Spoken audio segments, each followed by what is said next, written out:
हे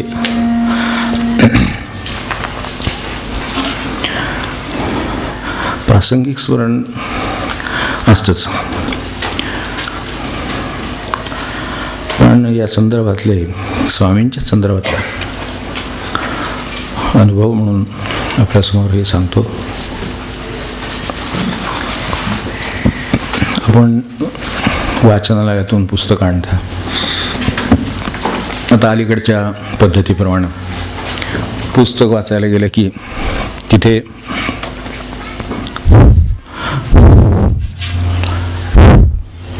आलो परत वाचायला गेलं. बघा परत पुस्तक वाचायला गेलं की मागच्या बाजूला त्याची तारीख डेटर मारतात किंवा काय नोंद करतात. परत आलेल्याची नोंद होते. कार्ड असतं ते तिथे ठेवलं जातं. आपल्याला माहिती. तर तो एक इंडिकेटर असतो. म्हणजे लायब्ररी सायन्समध्ये लोकांना माहिती असतं. रोज पुस्तकाच्या मागं बघायचं. साधारणपणे किती वेळा वाचलं गेलं हे तिथेच कळतं. फार मोठा रिव्ह्यू घ्यावे लागत नाही. ती जी सिस्टीम आहे ह्याच्या लायब्ररीच्या वेगवेगळ्या सिस्टीम आहेत. द्विबिंदू वर्गीकरण आहे, हे आहे, ते आहे, दशांश पद्धती आहेत. त्यातलं हे एक प्रकार आहे. तर पूर्वी लायब्ररीत असताना म्हणजे करायचा उद्योग. तर ह्या लायब्ररीत गेल्यानंतर जेव्हा मला हे पुस्तक मिळालं पहिल्यांदा, स्वामींच्या संबंधातलं 35 साली प्रसिद्ध झालेलं पुस्तक आहे. तर ते प्रसिद्ध झालं त्याच्या मागं फक्त एकदा वाचायला नेलेल्याची तारीख मारलेली आहे. म्हणून मी म्हणतो जाऊ दे, एवढं त्यांनी केलं असेल जीव आटापिटा. हे तारीन काय, हे काय, उठा उठा काय. तर आता बिननोंदीचंही वाचलं असेल हेही मी समजू शकतो. असेल लायब्ररी गडबडीनं, समजा तो गडबडीत असला लायब्ररीनंतर राहिला असेल. पण कितीच राहणार असं नाही का. आता बाकीची एवढी पुस्तकं शेकडो हजारो पुस्तकं तिथे आहेत. पण त्याच्यावर फक्त एक तारीख आहे. एकदा प्रसिद्ध झाल्यानंतर वाचायला नेलं, परत आणून दिलं. तिथनं कार्ड त्याच्यातच आहे. पुन्हा काय ते बाहेर निघालं नाही. ज्या दिवशी आम्ही गेलो त्यावेळी तिथलं तिथंच वाचलं. त्यांना असं परवानगी घेतली, कॉपीज घेतल्या आणि परत आलो. त्यामुळे ही 35 सालातली गोष्ट आहे. आपण 12 सालात बोलतो होतो.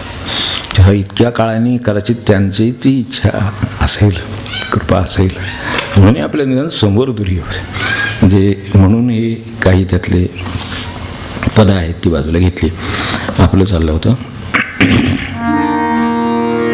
तारीन दुस्तर हा संसार, तारीन दुस्तर हा संसार, तारीन दुस्तर हा संसार.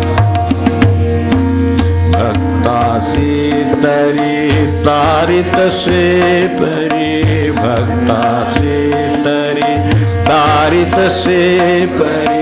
दुष्टा करुणी मार, दुष्टा करुणी मार. तारीन दुस्तर हा संसार, तारीन दुस्तर हा संसार. पाप हा माझ्या नामे क्या, पाप हा माझ्या नामे क्या. केला बहुद्धार, केला बहुद्धार. तारीन दुस्तर हा संसार, तारीन दुस्तर हा संसार. दीन मी बंधू ऐसा लौकिक, दीन मी बंधू ऐसा लौकिक. झाला माझा फार, झाला माझा फार. तारीन दुस्तर हा संसार, तारीन दुस्तर हा संसार. भक्त अभक्ता साठी युगायुगी, भक्त भक्ता साठी युगायुगी. धरितो मी अवतार, धरितो मी अवतार. तारीन दुस्तर हा संसार, तारीन दुस्तर हा संसार. तारीन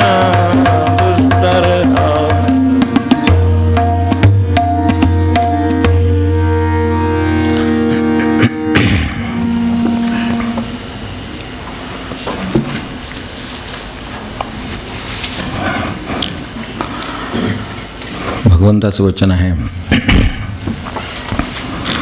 म्हणून तर निदान हे खरं म्हणायला हरकत नाही की तारेनं. असं का म्हणतो तर आमचा नुसता अभंग अजून अभ्यासून होईना.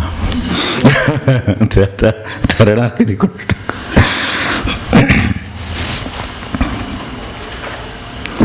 एक गंमत वाटली म्हणून सांगतो, पाहिली आहे.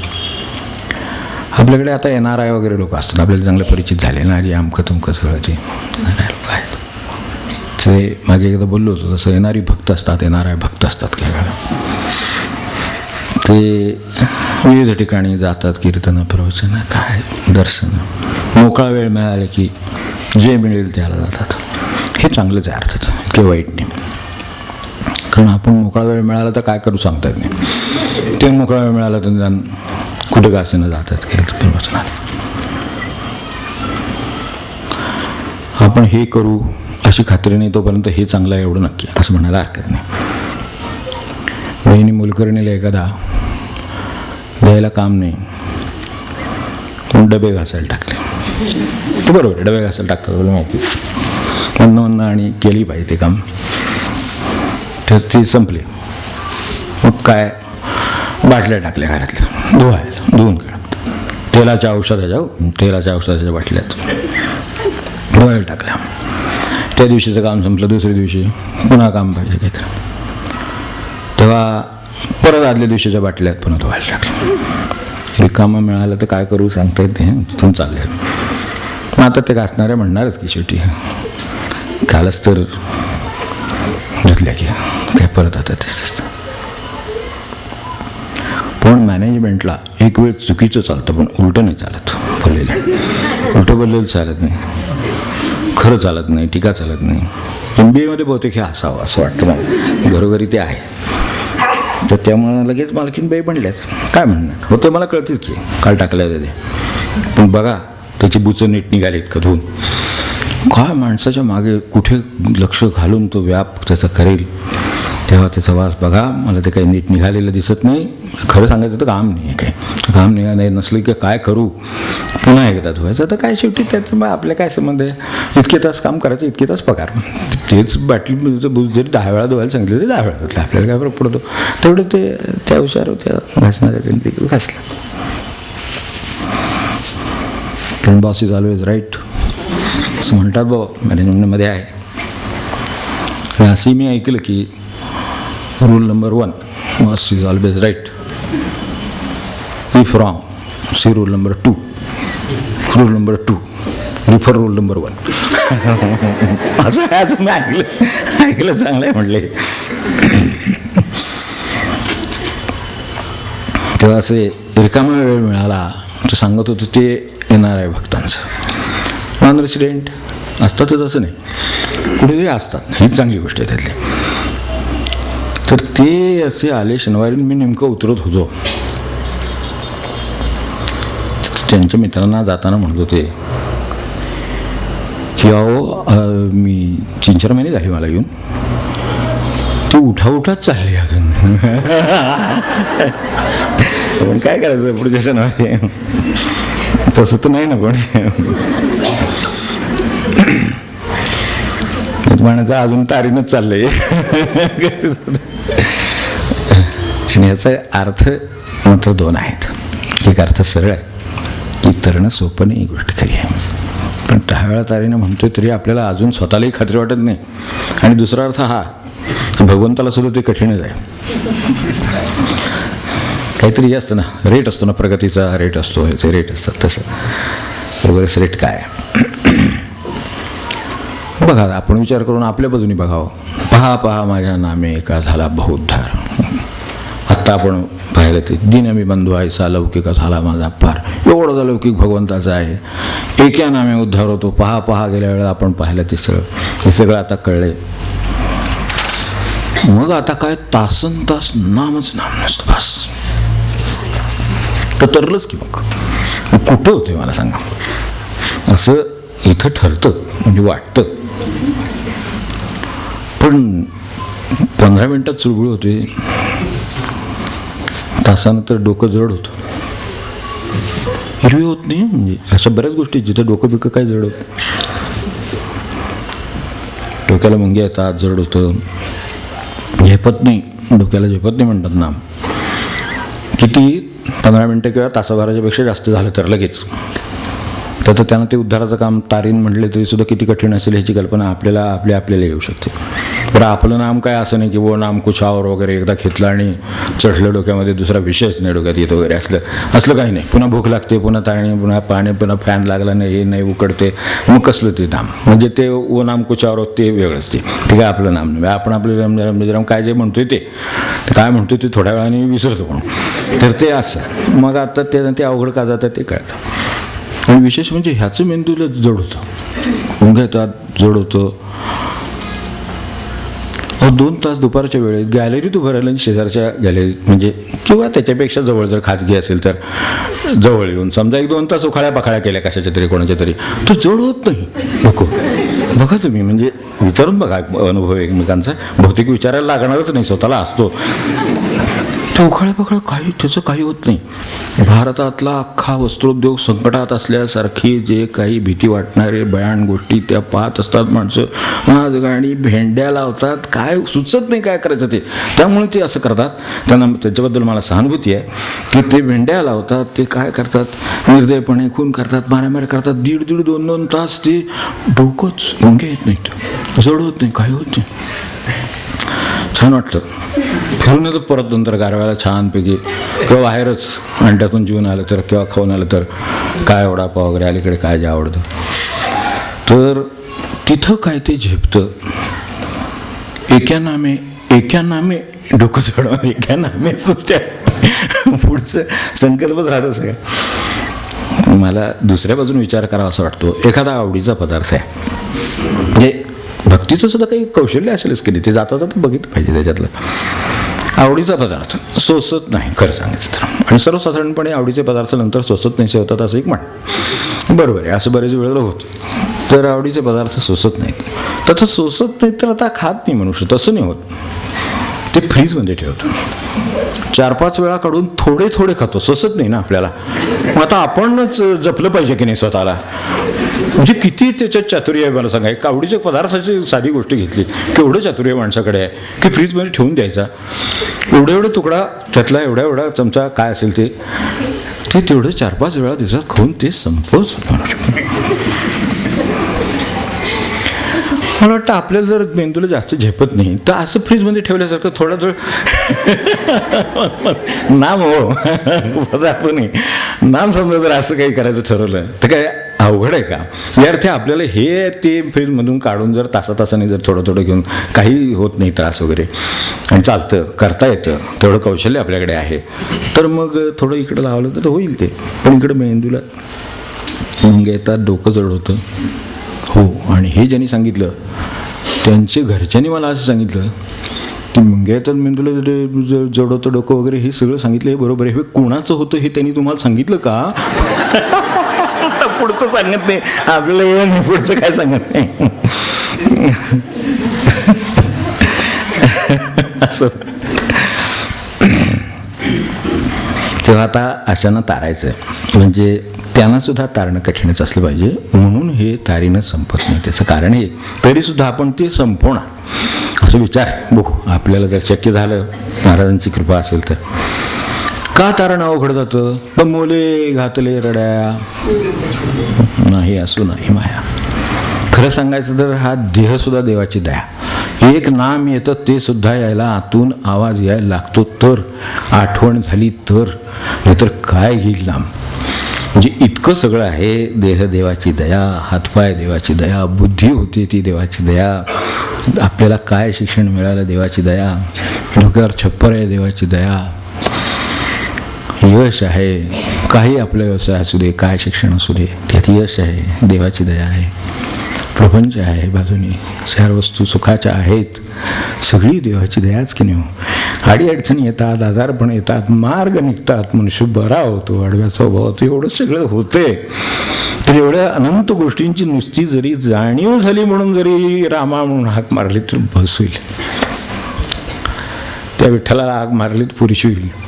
नाम नाम म्हणजे त्यांना ते तेव्हा त्यात ते प्रेम, त्यात उपकाराची परतफेड कशी करावी, जे उद्यासुद्धा नाही, आज मला त्याची गरज आहे, उद्याला माहीत नाही हा श्वास आहे की नाही, आज त्याची गरज आहे म्हणून आज परतफेड करायची इच्छा आहे म्हणून आज नाम घेतोय, 5 मिनटं घेतोय, 7 मिनटं घेतोय, काय 15 मिनटं घेतोय, पण ते पुरतं, कारण त्याच्यात प्रेम आहे, त्यात कृतज्ञतेची जाणीव आहे. तर उपकार कसे फेडावे ते कळत नाही म्हणून दिलेला मार्ग आहे तो चालतो, तेव्हा मनोमन होत आहे. यामुळं बरं ठीक आहे, आपल्याला वैखरीने झेपलं नाही, मोठ्याने झेपलं नाही, आपल्याला नाम नाही घेता आहे, मनातल्या मनात स्मरण करायला तर काय शक्ती आणि कितीही लागत असेल, काय नाही. आज पुण्यतिथी आहे खरं म्हणजे, त्यांचं स्मरण करायचं आज रमणाच, त्यांचं फक्त नामाचं स्मरण शेवटी करावं शेवटचा समजाना असा विचार. तर बाकीचं आपण रमणस्मरण केलेलं आहे, आपण वाचतही असाल आणि अगत्य वाचावं असं आहे. तेव्हा आज रमणांचे स्मरणाचा दिवस आहे. तर त्यांची आठवण का, तर त्यांनी ते सगळं मौनाने उरकलं काम आपलं काय होतं ते. तर आपल्याला आपल्या नामाचं कामसुद्धा मौनाने उरकण्यासारखं आहे. का आपल्याला समजा शक्य होत नाही, मोठ्याने नाही जमलं, मनातल्या मनात म्हणत बसलाय हे सुद्धा कळणार नाही. किती म्हणायचं किती नाही, कुठे थांबायचं काय, सगळं आपलं मनाचं हे आहे. हे आपल्याला हे तर काय अवघड आहे अशी गोष्ट आहे का, किंवा आपल्याला त्याही मार्गाने करता येणं शक्य आहे. असलं तर तरेल, मग अलिप्त राहता येईल, मग तिथून पाहता येईल, मग प्रपंच खेळासारखं होईल, मग त्याचं ताण नाही, आपण हलके आहोत, प्रपंच कसा असेल तसा आहे आणि तो सुद्धा देव सांभाळतोच आहे हातून. तेव्हा आतून देवाचा होऊन राहील तर तरेल तर उद्धरेल, पण ते होत नाही. अशा वेळेला या वचनावर विश्वास ठेवून काम करावं लागतं. ते हे वचन आहे की कारेना. आता यात आज दुसरी जी बाजू आली आहे तिच्या संबंधित 3 ओळी आहेत आणि त्या या अर्थानं थोड्याशा ह्या अभंगाच्या बाबतीत कोड्यात टाकणाऱ्या मानल्या जातात किंवा थोड्याशा अवघड मानल्या जातात. त्यात काय आहे बघा की इथे एक शब्द आहे, आपण आपल्याकडे बरोबर आहे ना बघा,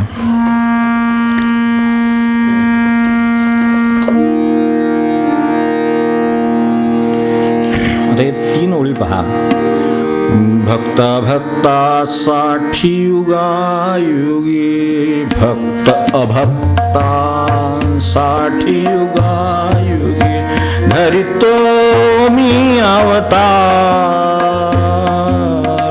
धरितो मी अवतार, तारीन दुस्तर हा संसार, तारीन दुस्तर हा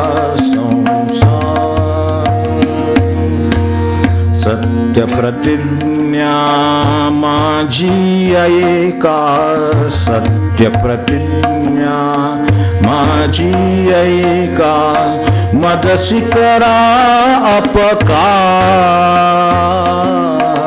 मदसी करा अपकार, तारीन दुस्तर हा, तारीन दुस्तर हा संसार. पूतना मजसी स्तन पाजवाली, पूतना मजसी स्तन पाजवाली, काय तिचा उपकार, तारीन आय तिचा उपकार, तारीन दुस्तर हा संसार, तारीन दुस्तर हा संसार, तारीन दुस्तर हा.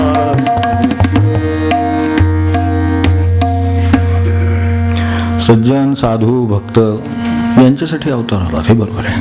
त्यांचं ते दुर्बळ आहे त्या अर्थाने, कारण कोमल आहेत, हृदयानं कोमल असतात, सरळ आहेत, सज्जन आहेत, निस्वार्थी आहेत, दुसऱ्याचा विचार करून सतत चालतात, सत्यानं चालतात, सन्मार्गी असतात. त्यांना त्रास होणं, ते संकटात येणं हे स्वाभाविक आहे.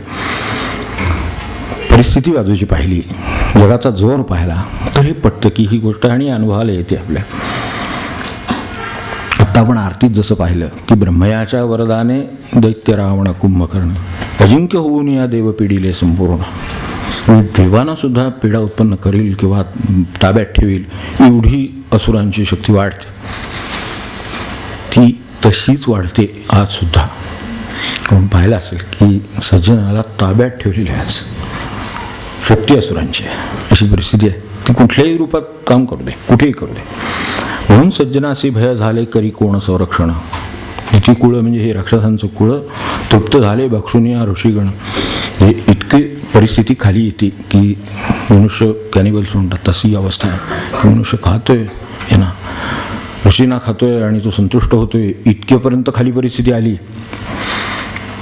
म्हणून ते परित्राणाय साधूनाम हे जे आहे ते त्यासाठी करायची वेळ येते हे पटतं. पण स्वामींचं म्हणणं असं आहे की भक्त आणि अभक्तांसाठी मी अवतार होतो आणि ही सत्यप्रतिज्ञा माझी आहे का.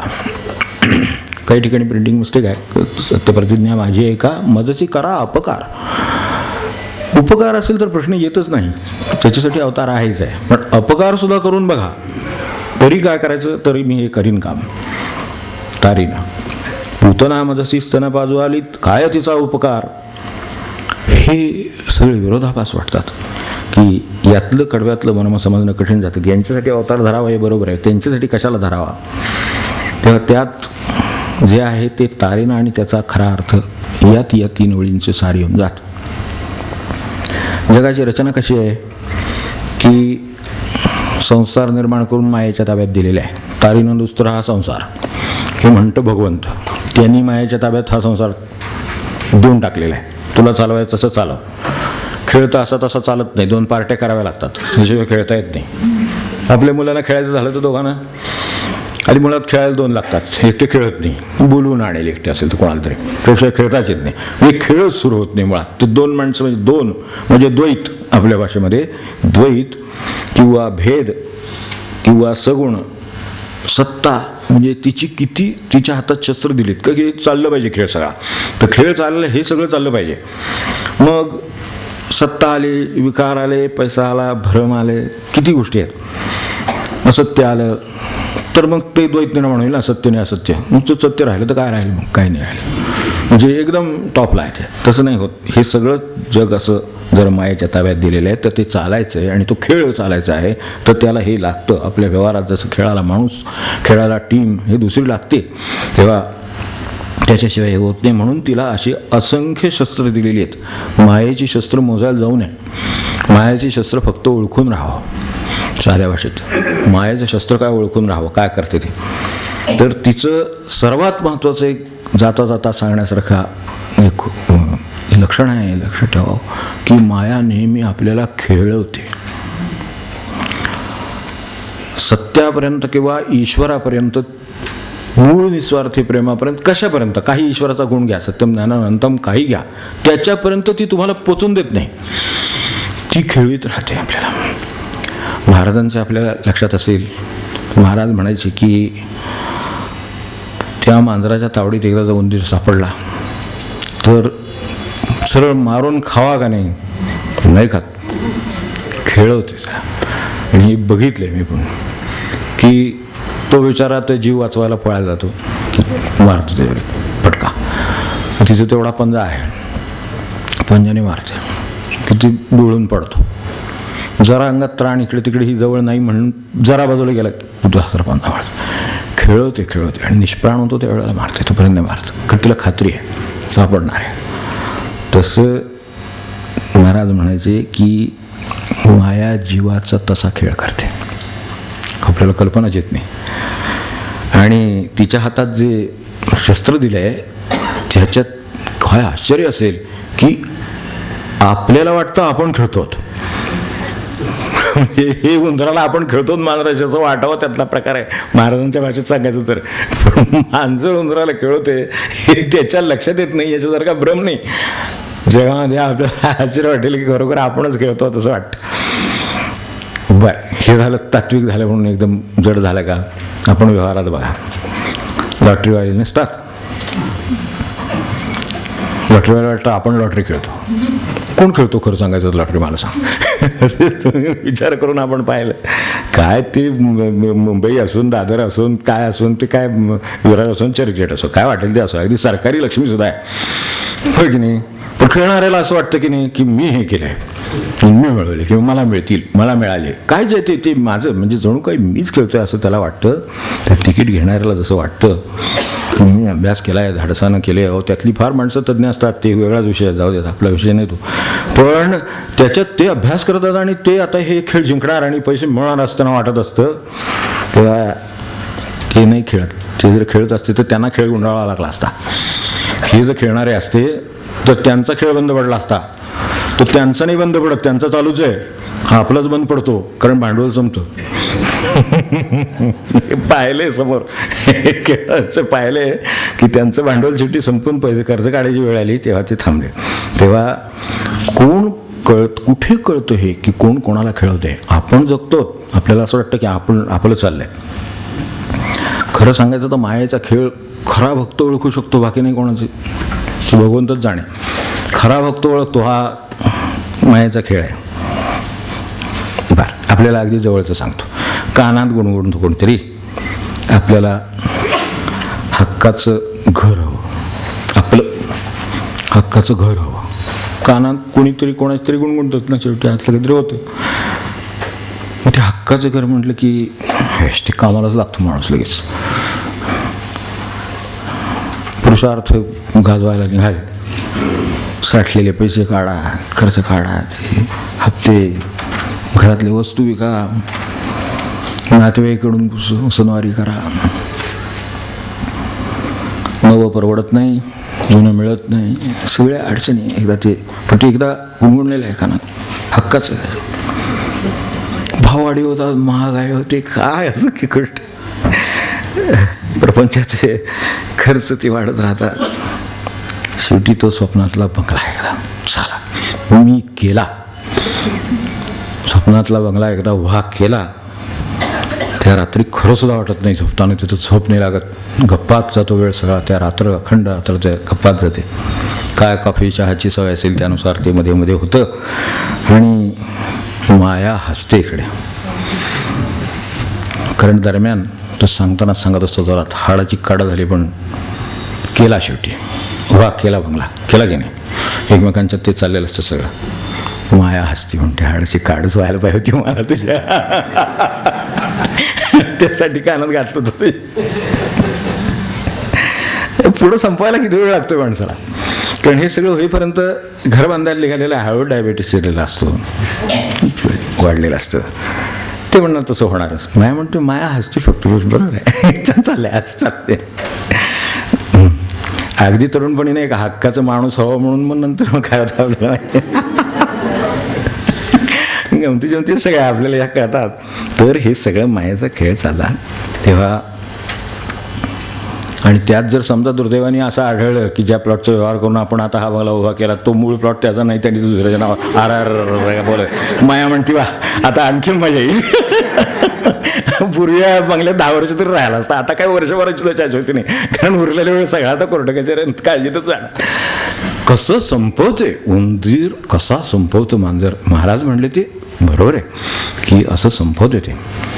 तेव्हा आशेच्या किंवा लोभाच्या किंवा ह्या दुःखांच्या सापळ्यात जर जीव सापडला नाही तर सुखाच्या तळ्यात सोडते, हा तिचा दुसरा मार्ग आहे, हेही सांगून ठेवतो. मायेचा खेळ काय आहे हे तारीनं दुस्तर एवढं सगळं का होतं तर त्याला सुखाच्या तळ्यात सोडते. जाईल तिकडे यश मिळतं, पैसा मिळतो, सत्ता मिळते, माणसं अनुकूल होतात, काय जे असेल ते. पण माया हसत असते फक्त.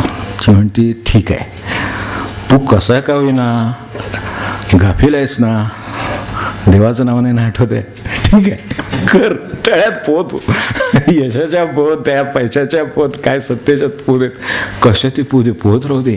तिला तेच पाहिजे फक्त, कारण तिला आठवलं की संपलं त्याचं काम, तिला करता येत नाही पुढे काही. तेव्हा तेवढं पाहणं तिचं काम आहे. तो अपयशानं बेशुद्ध झाला आहे का यशानं धुंद झाला आहे याच्याशी तिला कर्तव्य नाही. किती बारीक गोष्ट असते मायाच्या कामाची बघा. तेव्हा एकदा देव आठवला नाही म्हणजे झाले याला, कारण तो आठवला की हा सुटला. एका नामे केला उद्धार, इतकं तिकडं भीती आहे. त्यामुळे त्याच्या विरुद्ध त्याला ठेवणं एवढं काम आहे. तेव्हा हे सज्जनांचं आपल्या दृष्टीनं आपण आपलं ध्येय ठरवायचं. हे मायेचा खेळ ओळखा. तो ओळखल्यानंतर आपल्या लक्षात येईल की जगामध्ये एक प्रमाण आहे. जसं सत्वरजतम प्रमाण आहे, आपल्या शरीरामध्ये वेगवेगळ्या ह्याचं धातूंचं प्रमाण आहे की नाही, किंवा अगदी मोठे घ्या कफ वात पित्ताचं प्रमाण आहे की नकोत का.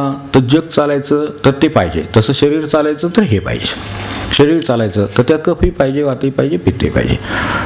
पण पित्त वाढलं तर विकार झाला की तुमचं सुरू झालं काय ते ट्रीटमेंट त्याची काही यातलं कुठलाही बॅलन्स होऊ दे किती होतं. तसंच जगामध्ये एक बॅलन्स आहे. तर तिचा खेळ आहे ना, हा कफवात पित्ताचा खेळ आहे. संपला की काय नसतं आपल्याला माहिती आहे. त्यामुळे ते आहे तोपर्यंत तो खेळच राहायला पाहिजे. तसा तो खेळ जगाचा चालला पाहिजे. तसा बाहेरचा सगळा खेळसुद्धा सत्वरजतमाचा चालला पाहिजे. आपल्याला चॉईस आहे तो आपण वापरत नाही, ही अडचण आहे. ती म्हणतात वापरा. तेव्हा आपल्याला चॉईस आहे. सज्जन दुर्जन हा तिचा खेळ आहे. तर ती करत राहणार. ती कधी ही बुद्धी देईल, कधी ती बुद्धी देईल. पुढे ती चालवायची की नाही मग आपल्या हातात आहे. म्हणून मनानं पाप आलं तर दोष नाही असं अंबुराव महाराज म्हणायचं. मनानं आलं ठीक आहे, येऊ नये हे चांगलंच. मनच शुद्ध झालं तर येणारच नाही. ज्याचे मन शुद्ध झाले त्याने सुखासे जिंकले ते आहेच, विश्वनाथ महाराज म्हणले तसं. पण समजा आलं ते आलं. कृतीची प्रश्न आहे. कृती आली तर प्रश्न येईल, कृती आली तर परिणाम येईल. मनाला आलं तर मनाच्या पातळीवर आहे. मनाच्या पातळीवर नाम गेलं निघून जाईल. तेव्हा हे मायेचं काय आहे आता कुठल्या भाषेत सांगू. IPL आहे म्हणा मायेचं सारे. कुठलेही खेळाडू कुणीकडून खेळले तरी चालतं. खेळवत ठेवले म्हणजे जायचं काय, पैसे मिळाले की ते खेळायला तयार. तो भारताचा देशप्रेम वगैरे काय भानगड नाही. ऑस्ट्रेलिया नाही, इंग्लंड नाही, काय काय नाही आपल्याला भानगड. त्यांना झुंजवत ठेवायची आहे की नाही मला सांगा. म्हणजे ते थोर लोक आहेत. आपण काय आपलं आम्हाला इथं उतरता येईना आम्हाला नवीन काय. पण ठीक आहे, आपल्याला खेळ कळतोय ना काय ते. तो वाहिन्या झुंजवत ठेवल्या पाहिजेत. आपल्या रक्तवाहिन्या नव्हे ते अलीकडे त्याच आठवतात. तर प्रेक्षक झुंजत असले पाहिजेत. कारण इकडे तोपर्यंत मग माझा आईस्क्रीम आहे ते काय काय खातील ते खात असत. पण शेवटी ते त्यांना झुंजवत ठेवायचे. तिकडं वाहिन्यांना झुंजवत ठेवायचे, खेळाडूंना झुंजवत ठेवायचे. ह्या देशाचा संबंध नाही, स्वावलंबनाचा संबंध नाही, प्रेमाचा संबंध काय, सगळं झुंजत राहिलं पाहिजे. असंच 5वं होऊ दे, 6वं होऊ दे, 7वं होऊ दे, बरोबर आहे. असंच होत राहणार खेळ. त्या आपण काय सावध होणार आणि शिकणार. आपण आपला मार्ग सत्याचा हे ठरलेलं असलं पाहिजे. आपला मार्ग देवाचा, हा मार्ग नामाचा, माझा मार्ग मायेच्या पलीकडे जाण्याचा. हे एकदा ठरलेलं असलं की नाम, मग बघा तुम्ही काय होतं की जर माझा मार्ग सत्याचा नामाचा जर देवाचा ठरलेला आहे तर नाम सोडून मग कशाला बळी पडायला होत नाही. तिचा जो खेळ आहे ना त्यात बळी पडण्याचा प्रश्न आहे. मनुष्य ह्या देशाचा त्या देशाकडून का खेळायला तयार झाला. पैशाचा प्रश्न आला म्हणून, म्हणजे बळी पडला म्हणूनच ना. फिक्सिंग केलं, कशामुळे केलं, पैशाच्या पोटी गेले. नाही तर काय नसतं. समजा त्या पैशाची किंमत ते मला पोटापुरतं आहे, बस झालं. काय करायचं ते पुढच्या 10 पिढ्या जगतील असं गोळा करून ठेवलेले आहे. तर आता आणखीन कशाला त्याच्यात भर घालू ते नाही वाटत. बळी पडायला तर म्हणजे खेळाला बळी पडण्यात मायेचं यश आहे ना, आपलं अपयश आहे. हे एकदा लक्षात आलं की बरोबर मग त्यात बळी पडायला होत नाही. तेव्हा आपला ध्येय आपलं ठरलेलं असं. हे जेवण सोडून TV बघायची किंवा जेवण करीत TV बघायची गरज नाही. लागत नाही, बळी नाही पडत मनुष्य. हे माझं आरोग्याचं काम आहे. आरोग्याचं काम आरोग्याच्या पद्धतीनं चालेल. करमणुकीचं काम करमणुकीच्या पद्धतीनं करमणुकीच्या वेळेपुरतंच चालेल. आरोग्याचं काम आरोग्याच्या वेळेलाच चालेल. माझ्या कष्टाचं शरीर कष्टाचं पोटाचं काम आहे त्याच वेळेला चालेल. असं आपोआप ते मार्गाला एक आहे. मायेची पावलं ओळखली पाहिजे. मायेची पावलं ओळखली आणि आपला मार्ग चालत असतो. बरोबर, त्याच्यात काटेकुटे आहेत, त्रास आहे, जग पळते, हे सगळं खरं आहे. ते जरी कसंही असलं तरी आपल्याला शेवट आहे तो मुक्तीचा आहे, समाधानाचा आहे, शांतीचा आहे, शांतता आहे, सगळं व्यवस्थित चालेलं आहे. दुसऱ्या बाजूला सज्जनांच्या सारख्या दुर्जनांची परिस्थिती आहेच. तिकडे तर भरपूर रस्ते आहेत. साधं बघा, नावाला बसूया, आपण कोणाला फोन केला तू येईलच अशी गॅरंटी नाही. काय अडचण सांगेल, त्याच्याकडे पाहुणे येणार असतील, तो जायचा असेल, ह्यातलं काही नसेल पण त्याला नामालाच बसायचं नसेल, हेच मूळ खरं. तर ते नामाला बोलवून सो कोणी येणार नाही. संध्याकाळी बसूया म्हटलं की तू लोक येतात बघा. तेच गप्पा मारायचं म्हटलं की दुपारी जरा वेळ आहे, तुम्हाला वेळ आहे का, हो जमलं तर एक 3 तास जप करायचा विचार आहे. हो का, मला ते माहीत नव्हतं, कारण मला ते कामच आहे. मला ते काम होतं खरं म्हणजे, पण म्हटलं काय तुमचं थोडंसं काम असेल तर आपलं येऊन जावं. ते झालं, फिरलं, लगेच पुढून दुसरीकडं कॅन्सल. तेव्हा इकडं अशी अडचण आहे, इकडे भरपूर कंपनी आहे. तेव्हा आता आपल्याला हेच ठरवायचं की इकडे जायचं का इकडे जायचं. एकदा ठरलं की ठरलं, बाकीच मध्ये काही येत नाही. आता त्रास जरी झाला, भक्ताला त्रास आहे, एक पाऊल डोंगर चढल्यासारखा त्रास माणसाला होत असतो, पण तो देवाचा मार्ग आहे. त्यामुळं मायेची साथ तिथे मिळणार नाही या अर्थाने. माया म्हणजे या अर्थाने देवाची साथ मिळेल, गुरुची साथ मिळेल, त्याला लागणारं काय समर्थ साथ असेल ती सगळी मिळेल. अभक्ताला भरपूर कंपनी असेल, इकडे कंपनी नाही, सत्संगाला लोक कमी, हे बरोबर. पण तिकडच्या बाजूला लक्षात ठेवलं पाहिजे की जितक्या सावकाश इकडे जायला लागतं आणि जितकी शांती आणि समाधान इकडे मिळतं, ज्याची व्हॅल्यू करता येत नाही, त्याची मूल्य करता येत नाही अशी गोष्ट मिळते, तितकीच तिकडे मातीमोलाची गोष्ट ठेवलेली आहे. शेवटी मातीमोल होतं. आपण कित्येक असे रजवाडे मातीमोल झालेले आहेत सगळ्या अक्षरशः आपण पाहायला असेल. दुःखात गेले निजाम, आपले बाबा सांगायचे नाही, निजाम शेवटी दुःखात गेले. आजही निजामांच्या लढायात नुसत्या सुरू आहेत, म्हणजे निजाम की राहिलीच नाही, कोर्टाच्याच लढाया सुरू आहेत, काही नाही राहिलेलं. काय ते पैशाचं निस्तेटीचं राहिलं. तेव्हा शेवटी हे असं माती आहे. डोंगरावरून आपण डोंगरावर चढण्याचं उदाहरण बोललो म्हणून, डोंगरावरून सोडलेला दगड आहे मायाच्या तावडीत सापडलेला माणूस. म्हणजे जो भेटेल तो त्याला ढकलायला तयार आहे खाली, वाटेत काय लागेल ते खाली ढकलते आणि खड्ड्यात घालायला तयार आहे, मदत करायला तयार आहे. हे ओळखावं आणि सावध राहावं. तेव्हा आता मूळ प्रश्न आला की भक्त आणि अभक्तांसाठी हा उद्धार हे काय आहे, अवतार कशासाठी. तर भक्त अभक्तांसाठी युगायुगी तो मी अवतार, अभक्तांसाठी अवताराची काय गरज आहे. भक्ताला गरज आहे. काय होतं आत्ता आपण पाहिलं, मुद्दाम त्यांनी कृष्णाचं वचन म्हणून सांगितले ते, म्हणून त्याचा संदर्भ आहे. ते आईच्या ज्या प्रेमाच्या पाण्याने बालकाचं पोषण व्हायचं, ते जर जीवावर उठणारं शस्त्र म्हणून त्यांनी वापरलं तर तिला संपवण्यासाठी भगवंतच लागतो, म्हणून तो येतो. त्याला सुद्धा अवतार का धारण करावा लागतो, त्याची ही कारणं आहेत. तेव्हा आता विरोधाभास वाटतो कुठे, अपकार. इथे आता म्हटले सत्यप्रतिज्ञा माझी आहे का, मजसी करा अपकार. अपकार केला तरी मी तुम्हाला तारीन, पण तारण्यातल्या पद्धतीत आणि पुढे फार फरक आहे. दिसते शब्द एकच, हे म्हणून सांगितलं तारीन हाच कोरडवर्ड आहे. तारीन म्हणजे कसं तारीन, आपण पाहिलं असेल. अवतार तर झाले बरोबर, प्रल्हादासाठी अवतार झाला, हिरण्यकश्यपूसाठी सुद्धा झाला. एकाचं काय झालं आणि दुसऱ्याचं काय झालं एवढा विचार करायचा म्हणजे बरोबर तारींचा शब्द लक्षात येतो, अर्थ लक्षात येतो आपल्या. तेव्हा हाच भक्तासाठी अवतार आहे, तो असा आहे. तेव्हा एकाच अवताराने रामाने शबरीला तारलेलं आहे आणि रावणाला मारून तारलेलं आहे. तेव्हा अवतारच आहे.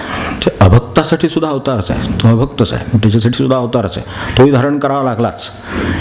ही भक्त होती म्हणून तिच्यासाठी सुद्धा धारण ती प्रतीक्षा करीत बसलेली आहे. कितीही जीवन गेली आणि कितीही जन्म गेले तरी चालतील, पण राम भेटल्याशिवाय नाही अशी बसलेली आहे. त्यामुळे तिच्यासाठी अवतार घेणं भागच आहे. तर तिच्यासाठीच अवतार घ्यायचा आणि तिला मुक्त करून जावं असं नाही. तिकडे अभक्त बसलेला आहे, तो जगून देणार नाही, तो सज्जनाचं काम करून त्याला सज्जनाला सज्जनपणे राहू देणार नाही. तर त्याची पारिपत्य करायचं काम सज्जनाचं नाही, ते त्यांचं आहे. तर त्यासाठी ते येतात, म्हणून अभक्तांसाठी सुद्धा अवतारच आहे. पण फरक एवढंच होतो की भक्तासाठी अवतार होतो तो त्याला सुख आणि शांती देऊन आणि शेवटी मुक्ती देऊन सोडवण्यासाठी होतो. आणि अभक्तासाठी तोच अवतार होतो, एकच राम आलेला आहे, एकच कृष्ण आलेला आहे. आपण पाहिलं असेल की एकच कृष्ण आहे, म्हणून एका कुब्जेचा उद्धार करतो आणि एका कंसाला मारून टाकतो. एकच अवतार, एकच. भक्त अभक्तासाठी युगायोगी. तेव्हा इकडे असं आहे भक्तासाठी, आणि अभक्तासाठी तोच अवतार होतो, पण मृत्यूदंड देण्यासाठी होतो. नुसता मृत्यूदंड नव्हे, मृत्यूदंडानंतर उत्क्रांतीच्या चक्रात पृथ्वीतलं सर्वात कनिष्ठ जीवन अगदी आपल्याला कळण्यासारखं दगडाचं. मी दगडाचं जीवन कनिष्ठ मानत नाही, पण तरीसुद्धा असं मानतो की कळण्यासारखं म्हणजे काय आहे, तिथून सुरुवात करायची. आपल्याला कळत नाही खरोखर की किती आपलं भाग्यवान आपण आहोत आणि काय करायला खरं पाहिजे. आज म्हणजे परमेश्वरासाठी मी काय करावं, ह्याची काय करायचं ठरवलं तरी ते शक्यही नाही आहे आणि त्यानं ते फिटणंही शक्य नाही. उपकार इतकी उत्तम योनीतले हे आपण मंडळी आहोत. खरं सांगायचं तर एक दगड आहे, उठून तिथून फक्त इथे यायचं आहे. कोणी उचलून टाकला तर, ज्या ठिकाणी पडायचा तिथं पडला तर, कोरड्यावर पडेल का चिखलात पडेल, टाकणाऱ्या मारेल तसा आहे अशी अवस्था. इतकं पराधीन, म्हणून सर्वात शेवटचं पराधीन जीवन ते आहे की काहीही हालचाल नाही. मी मागे एकदा आपल्याला म्हटलं होतं, झाडाला आपण विचार साधा करा की झाडाला उठवर येता येत नाही. सत्संगासाठी आपण जाऊन झाडासमोर नाम म्हणू शकतो, पण झाड ठेवून आपल्या पुढे नाम नाही म्हणू शकत. किती अडचण आहे की बांधून ठेवलेली पृथ्वीला, म्हणजे त्याच्या कितीतरी वरची योनी आहे ही, पण खालची योनी म्हणजे काय असेल याची कल्पना यायला तेवढी पुरेशी आहे. आज आपल्या मनात आलं माणसाला मदत करावी, उचलत पडतोय मनुष्य तर धरतो आपण हाताने, हे करतो. झाडाला दिसतंय त्यालाही काही करता येत नाही, झाड पडतंय त्यालाही काही करता येत नाही, काही करता येत नाही. किती बाजूनी पराधीन पण खाली खाली खाली योजनेत असतं आणि आपल्याकडे किती स्वाधीनपणा दिलेलं आहे ह्याची कल्पना करणं सुद्धा कठीण आहे. एक रात्र घालवली तरी ही कल्पना पुरी होईल असं वाटत नाही, पण निदान समोर तरी येईल, घालवावी म्हणजे लक्षात येईल. तेव्हाही काय आहे, त्यांच्यासाठी सुद्धा अवतार आहेच भक्तासाठी. पण हे उत्क्रांतीच्या चक्रात अगदीच सर्वात खाली पुन्हा एकदा सुधारणेची संधी. मग अवताराची गरज काय, तर अवताराच्या हातात ही सत्ता आहे की पुन्हा एकदा मायाच्या विश्वात पाठवतो, पण उद्धाराची संधी देऊन पाठवतो. पुन्हा बुद्धी झाली तर वर आणि ती एक बुद्धी देऊन पाठवलेली आहे, पण वर यायची बुद्धी झाली तर, नाहीतर हेच आहे परत पुन्हा जा खाली. आपल्याकडे ती गरगर करते हे येत नाही, खेळणं असतं मुलांचं तसं, खाली येतं ते. वर नेलं पूर्वी ती माकडाची खेळणी मिळायची बघा, आता मिळतात का नाही मला माहिती नाही. टक टक टक ते याचं खाली वळण्याचं एक हे असायचं, काय ती वायर असायची, असतात ना अजूनही असंच असतील, की ते वर आपलं ते हे ठेवलं, माकडच असायचं ती साधारण काहीतरी असं आकृती असायची. मला तर माकडाची आठवते, तुम्ही म्हणाल तुम्हाला तीच आठवलं तर आता दुसऱ्या आकृती निघाल्या असतील म्हणा. तर ते तिथं वर नेऊन ठेवलं की गरगर गरगर गरगर पडतो आपलं खाली टाळायला. संधी घ्यायची आहे की नाही ते आपण ठरवायचं, नाही तर माझी अवस्था आहे. तेव्हा दुसऱ्या अवतारामध्ये शिक्षा पण आहे, मृत्यूदंड पण आहे. हे नाही स्पेअर नाही करणार, आता ते मृत्यूदंड दिलेला आहे आणि खाली नेऊन पुन्हा एकदा उद्धाराची संधी देण्याची ती शक्ती त्याच्याकडे आहे. म्हणून अवतारात ते आहे, म्हणून अवतार येतो आणि संधी देतो परत एकदा. आहे ते जीवन चांगलं घालवशील तर दगडाच्या वरचं जीवन मिळेल, ते जीवन चांगलं घालवशील तर आपल्याकडे आपण अभंग म्हटला गेल्या वेळेला, जलचर भूचर नभचर क्रमाने म्हटलं ना, ते सगळे वरवरच्या योनी आहेत. तेव्हा त्याला ते जितकं परस्वाधीन आहे दगड, तितकं पाणी परस्वाधीन नाही. पाण्यातला मासा परस्वाधीन आहे तेवढा बेडूक परस्वाधीन नाही, बेडूक परस्वाधीन नाही तेवढा पक्षी परस्वाधीन नाही. सगळे पुढे पुढे पुढे वर जातात, तसे मुक्त होत जातात. आणि आपण आहोत ते सर्वात मुक्तीची मॅक्झिमम शक्यता, जास्तीत जास्त शक्यता असलेल्या सर्व शक्ती आणि स्वावलंबन दिलेलं आहे. तेव्हा असे हे दोघांसाठी अवतार लागतात. म्हणून इथं म्हटलं आहे की तिला मारायला किंवा कोणत्याही अपकार करणाऱ्याला किंवा कोणत्याही या अभक्ताला संधी देण्याचं एक काम आहे. मृत्यूदंड तर दिलाच जाईल, पण संधी पण दिली जाईल. काय आहे, माणसाच्या कायद्यात मृत्यूदंड, आता मी काय बोलत नाही, मृत्यूदंड अलीकडे माणसाच्या कायद्यात सुद्धा मृत्यूदंडाची व्यवस्था आहे, पण आम्हाला ती याची खात्री आपण कोणी देऊ नये हे चांगलं. तेव्हा मृत्यूदंड माणसाला देतात का फायलीन देतात असं अलीकडे मला वाचता नव्हतं. कारण तो तसंच असतो माणूस, मृत्यूदंड दिला त्याची फाईल गायब होती, त्यामुळे काही करता येत नाही पुढे. कारण कायद्याचं राज्य आहे, कागदपत्राशिवाय काही करता येत नाही, तो कागदपत्रच नाहीच होतं. तेव्हा हे अलीकडे मृत्यूदंड माणसाच्या कायद्यात ह्या अशी मिळतात. काय आहे ती परिस्थिती, पण आपण विचार करा ईश्वराच्या राज्यात ह्याची गरज नाही. म्हणून माझा ईश्वरी न्यायावर विश्वास आहे, आपला आहे का पहा. जर असेल तर तारीनं हे खरं आहे, तो प्रगतीची संधी पण देतो, सावधानतेची संधी देईल. आपल्याला पुन्हा एकदा हा न्यायावर विश्वास आपला प्रस्थापित व्हावा. हा जगात सज्जन दुर्जनांचा खेळ मायेचा चालणारच. जेवढे दुर्जन जास्त तेवढा तिचा खेळ जास्त रंगेल, एवढं लक्षात ठेव. जितके जितके दुर्जन जास्त तितका मायेचा खेळ जास्त रंगतो. आपण म्हटलं नाही मगाशी कानात एक घातलं तर त्याला 5 वर्ष काम लागलं, दुसरं डोक्यात घातलं तर 10 वर्ष काम लागलं.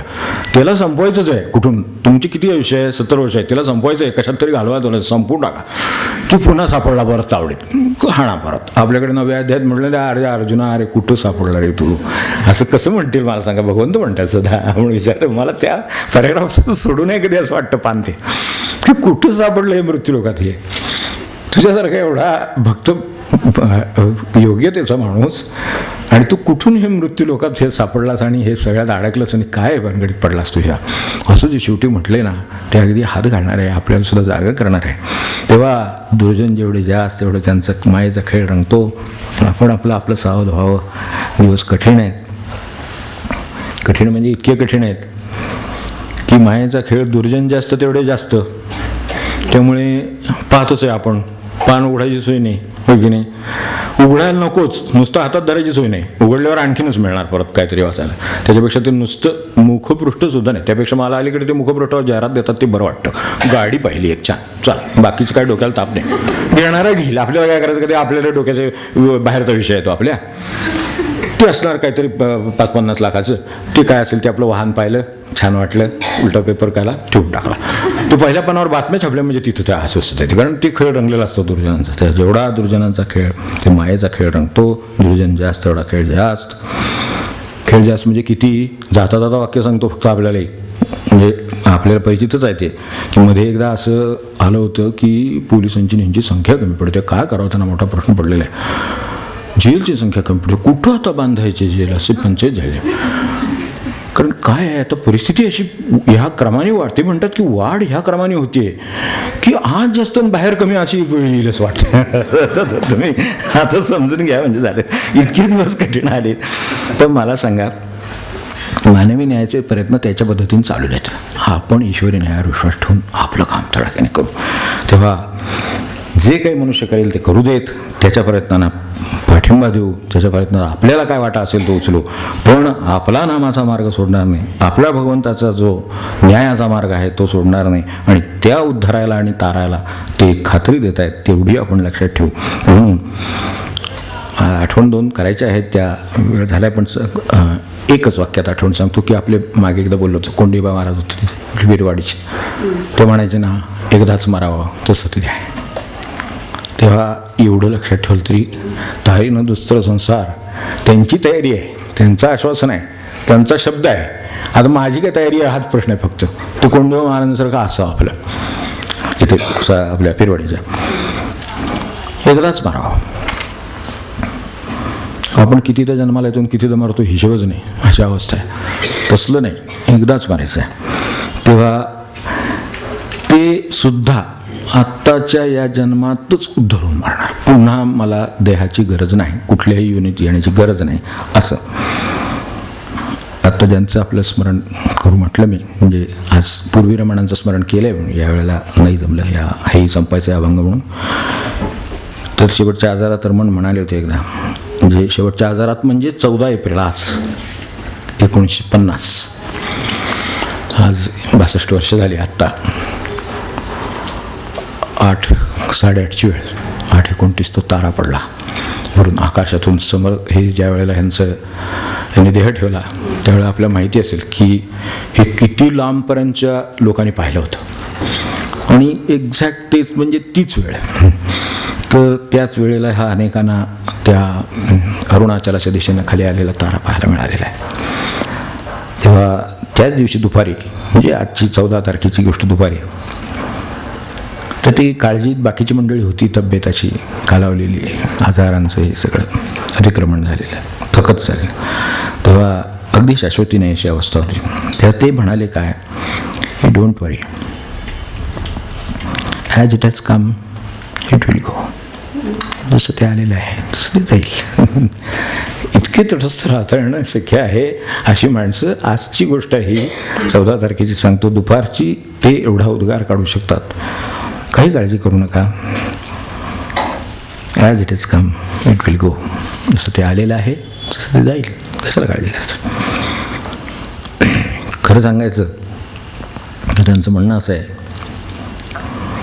की तुम्ही एवढी आजाराची काळजी करता, त्यांना शेवटी कॅन्सर आपल्याला माहिती आहे, तर कर्करोग झाला, भ्रावीना वगैरे सगळं ते ऑपरेट झालं वगैरे झालं माहिती असेल. तर रमण म्हणायचे की body it self is a disease म्हणाले. काय असेल, शरीर हाच रोग आहे म्हणजे मुळात. म्हणजे तेच ते अर्जुना, तेच ते दुसऱ्या भाषेत म्हणले, ते ज्ञानाच्या भाषेत म्हणले. It self a disease. The deceased, disease कशाला तरी कॉझेशन आहे ना, शेवटी कारण आहे ना. आजार झाला, पोट बिघडला, काहीतरी कारण आहे की नाही. आपण ह्याच्यात वावरतो ना क्षेत्रात, तर हा असं शरीर हा रोग आहे, बरं मान्य आहे. कशामुळे झाला असं आहे पुढे, त्याचं मी ती फक्त 5 वाक्य बोलली, त्यातलं हे शेवटचं वाक्य. The disease body is itself a disease. The disease caused by grossness, बेसावता. मागल्या जन्मेची बेसावतेनं निर्माण झालेला रोग म्हणजे आजचाचा देह आहे असं म्हटलं साध्या भाषेत. आपल्याला कळून घ्यायचं असतं. आत्ता बेसावत राहणार नाही, एवढं आपण ऐकलेलं आहे आणि एवढं त्यांनी आश्वासन दिलेलं आहे. आता बेसावत वगैरे राहायचं नाही. जे असेल, शक्य असेल ते करू, पण करू ती करूच आणि त्यांची मदत घेऊ. आणि नसेल तर कृपा भागू, करुणा भागू त्यांची, की बुवा करा मदत, मला हे करायचं आहे, हे मला कळलेलं काय आहे ते. तर या अर्थाने आपण विचार करावा आणि एवढं स्मरण करतो शेवटी.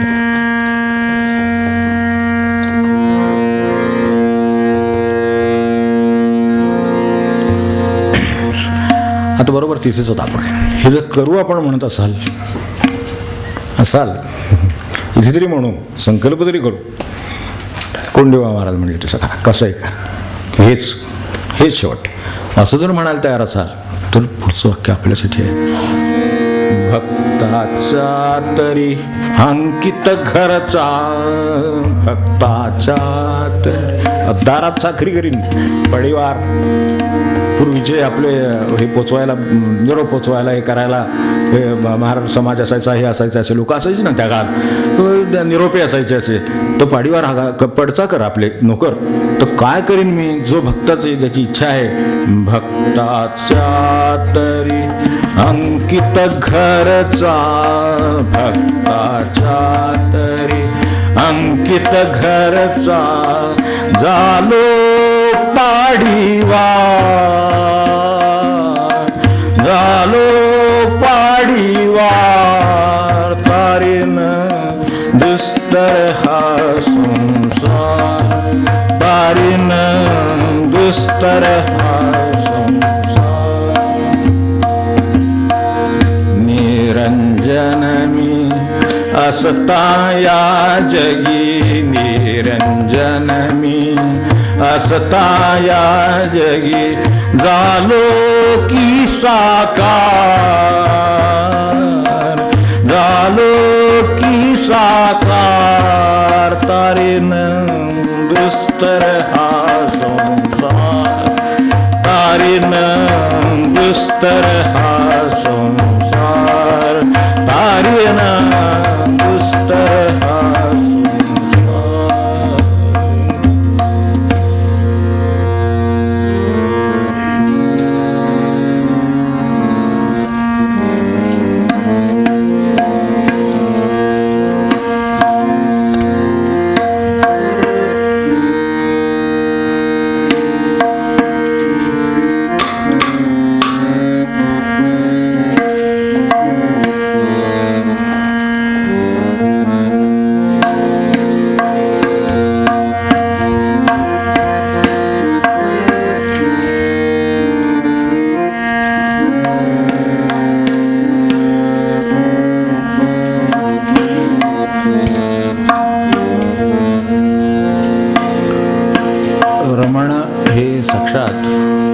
भगवत रूप असल्यामुळे त्यांचा मंत्र त्यांच्याच नावाचा आहे आणि तो आपल्याला, आपण जाता तिथे येता आपल्याला माहिती असेल आणि हा अनुभव सिद्ध आहे एवढं मात्र खरं.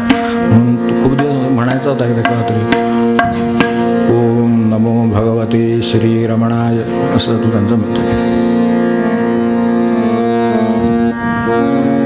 ओम नमो भगवते श्री रमणाय, ओम नमो